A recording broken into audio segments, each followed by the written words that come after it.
Hola, ¿cómo están? Yo estoy aquí hablando con ustedes suavemente.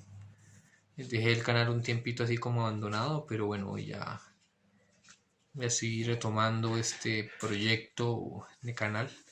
Se vienen algunas cosas, esperemos, digo yo, que sean buenas, que sean agradables para ustedes. Pero bueno, hoy hablaré de García Márquez y Cien años de soledad. Quería que esto fuera un super video, super complejo, con la super edición, pero la verdad no lo voy a buscar, no la voy a buscar ese tono, sino que hablaré ciertos apuntes muy precisos de esta obra, ¿no? Espérenme un momento. Sí, ya volví otra vez. Tengo una edición súper espectacular de 100 años de soledad, de una de las editoriales más bellas que yo he conocido, que he visto, que es Penguin Random House, que es guapo, es maravilloso. No, miren, se esfuerzan por ilustrar, ¿no? Miren eso. No, es guapo, es un libro que vale la pena. No es que me estén pagando por hacer eso, ojalá a mí me contratara Penguin para hacer ese tipo de cosas, pero en fin, ¿por qué, por qué traigo a colación esto? ¿No? Es la importancia del mercado en la literatura, ¿no? Con García Márquez se marca justamente eso, y es ya la literatura empieza a tomar una fuerza muy grande, sobre todo entre los 50 y 60, porque ya la tecnología nos permite eso. Antes del 50 teníamos la radio, pero ya en los 50, 60 llega la televisión a Colombia, llega un impacto de la imagen, llega las comunicaciones, las ciudades se vuelven frenéticas, el comercio crece, todo estalla de mil maneras, y la literatura no podía quedarse atrás, ¿no? La literatura, gracias a esa explosión sesentera de las comunicaciones, de la música, de la distribución masiva, de todo lo que ustedes puedan imaginar, la literatura también se volvió un objeto dentro de esas dinámicas de mercado.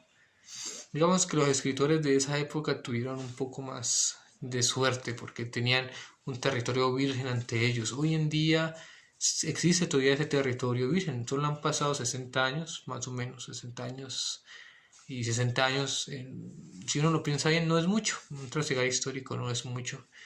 Sin embargo, ya se ha crecido ese campo, ¿no? La tierra aún es fértil, pero está crecido. ¿Y por qué digo 100 años de soledad y mercadeo? Porque Cien años de soledad empieza a vender una idea de lo que es Colombia, ¿no? Que es la tierra mágica, que es la tierra de los sucesos extraordinarios, la tierra del chisme, etc., etc. Se vuelve una especie de lema publicitario sobre lo que debe ser un país. Es decir, que 100 años de soledad se transforma en una piedra angular de nuestra identidad como colombianos. Ya ese realismo mágico.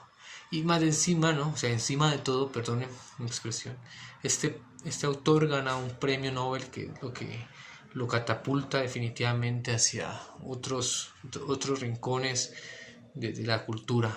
Eso hace que sea sumamente prolífico a nivel de mercado, ¿no? O sea, que se traduzca a idiomas tras idiomas, que Colombia saque pecho por decir, hey, nunca hemos tenido un autor así. Y fue un autor político que se movió en las grandes esferas e influencias.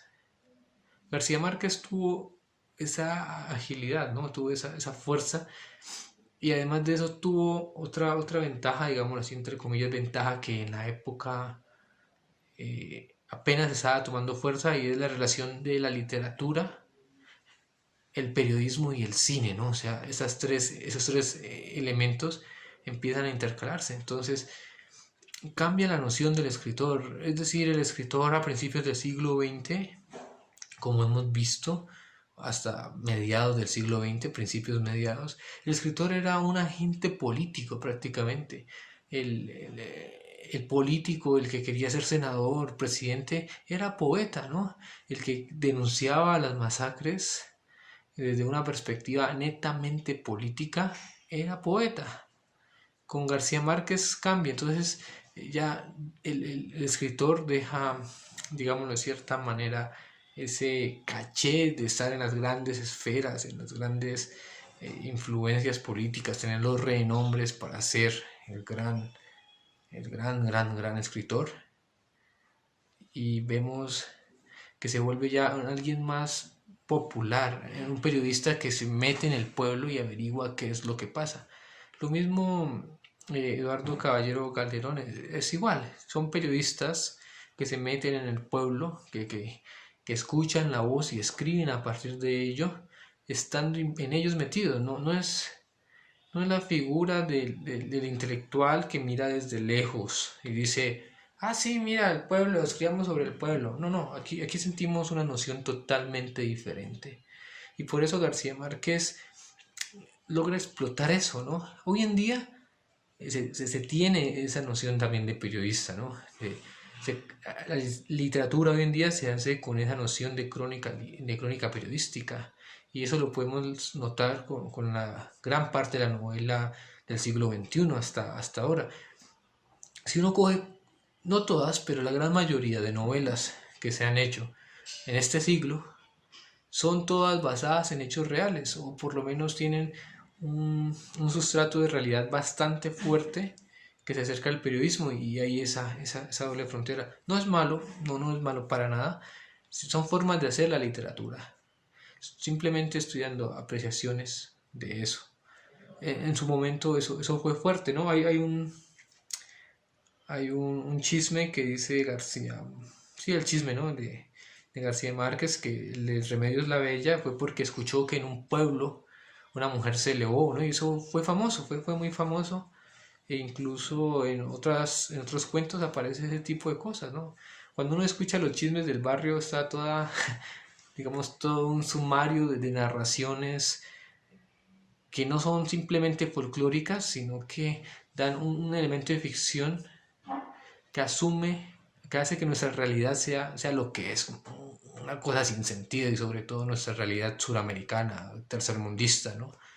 Que a la larga no creo que la realidad mágica, maravillosa de Colombia diste mucho de una realidad de un país centroasiático o algún país subsahariano africano, ¿no? No siento que haya mucha diferencia. Debe haber modos diferentes, pero a nivel cultural supongo que va a ser similar. Supongo que por eso García Márquez tuvo ese impulso. Hay otra cosa importante en García Márquez. ¿Por qué fue importante García Márquez? Además de toda su propuesta estética, ¿no? Que por cierto es muy amplia. Se nota que fue un lector ávido, se nota que fue un lector maravilloso en sus lecturas, y eso hizo que tuviera mucha herramienta para escribir. Vallejo, cierta diatriba que hace contra García Márquez, dice que García Márquez simplemente es un plagiario, ¿no? Pero la pregunta es, ¿qué escritor no lo es, no? Incluso el mismo Fernando Vallejo no dista mucho de la literatura norteamericana, si uno se pone a pensar, ¿no? Vallejo no dista mucho de cierto realismo norteamericano de los años 70 y 60. Entonces, nadie está libre de las influencias. Lo que hacemos los escritores es reestructurar lecturas, no solo de literarias o artísticas, sino de realidades, ¿no? Entonces, esa es la maravilla de García Márquez, que es capaz de coger realidades, transformarlas sin llegar directamente al plagio descarado y feo, ¿no? La reescritura garciamarquiana es fuerte.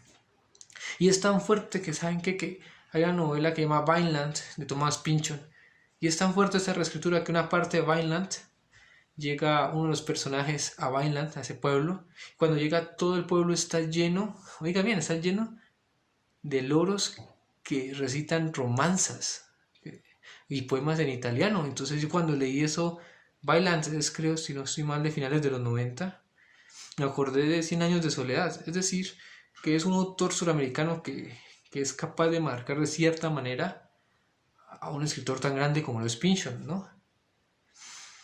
Cambiando un poco de tema, ya para no alargarme tanto, otro elemento en García Márquez que hace que la literatura cambie, que la literatura tome otro vuelo, es la aparición de editoriales como La Oveja Negra, que fue lo que impulsó sin duda la literatura colombiana. La literatura colombiana es muy institucional. Veamos, echemos un ojo.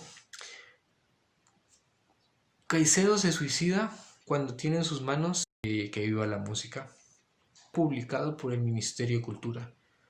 De una u otra manera sabía que se iba a distribuir, que iba a ser el Estado quien iba a distribuir Que viva la música. Pensemos en Piedra y Cielo, sus cuadernos de poesía son del Ministerio de Cultura. Pensemos en Mito o en Golpe de Dados, fueron revistas muy allegadas al poder. Por ejemplo, creo que si no soy mal, María Mercedes Carranza era muy amiga de este presidente Virgilio Barco, que incluso escribió un libro de poemas, ¿no? Virgilio Barco es un presidente que fue poeta, y sus poemas no están mal, ¿no? Son poemas colombianos muy bien hechos, una muy buena arquitectura formal. Pero es eso, García Márquez se aleja un poco de eso. Si uno me pone a pensar, bueno, Oveja Negra después fue patrocinada por el ministerio, pero antes, en sus inicios, en sus fuerzas, era una entidad privada. Y fue la primera editorial, Oveja Negra, que decidió invadir todo el mercado con libros de García Márquez. Una profesora nos decía, en los 80 y 90 era muy común ir al Éxito, bueno, en esa época no era el Éxito, sino el Ley o algún supermercado, y mientras tú hacías fila habían libros y tú cogías un libro y lo comprabas. En efecto, o sea, se hacen otras estrategias de mercado, ¿no? Se masifica, ya no hay ese miedo a decir, oh sí, yo soy literato y mira, o sea, mi libro fue publicado en los talleres Frankenstein en Londres y pues sí te vendo, pues vendo mi ejemplar en 450 libras esterlinas, no sé, sí. No, ahora se vende oveja negra a 5.000 pesos y con la compra de oveja negra te damos 1 litro de leche y 3 huevos. No, y esa intención, yo creo, esa intención de divulgar hizo que García Márquez también tuviera un renombre y un peso, ¿no? Fue un autor que se atrevió a comercializarse, no les dio miedo ser popular, que es muchas veces el miedo de ciertos escritores, o bueno, de escritores de antaño, ser personas de culto. Hablando de eso, hay una cosa que me gustaría que ustedes, por favor, que ustedes eh, me sacaran de la duda. Si de casualidad alguno vio a William Ospina promocionando su novela Ursúa en Padres e Hijos, por favor, muéstreme ese video. Yo estoy seguro de que eso pasó, hermano. Yo estoy seguro que pasó. Y entonces, si ustedes tienen la evidencia, me encantaría que me la pasaran porque ver a William Ospina en Padres e Hijos debe ser muy, muy genial, ¿no? Bueno, muchas gracias. Sé que quedó un poco corto, que podría hablar largamente sobre Cien años de soledad desde muchos puntos de vista. Simplemente quería decir por qué era importante. García Márquez fue un autor que supo venderse, ¿no? Es un autor que ha vendido, yo creo que incluso más que Paulo Coelho, del cual nosotros los literatos emancipados e intelectuales nos reímos. Y habría que ver si realmente hay de por qué reírse de Paulo Coelho, no lo sé. Entonces, ya saben, hay mucho de qué hablar. Y muchas gracias por ver este video. Pasen a lindo, los quiero, adiós.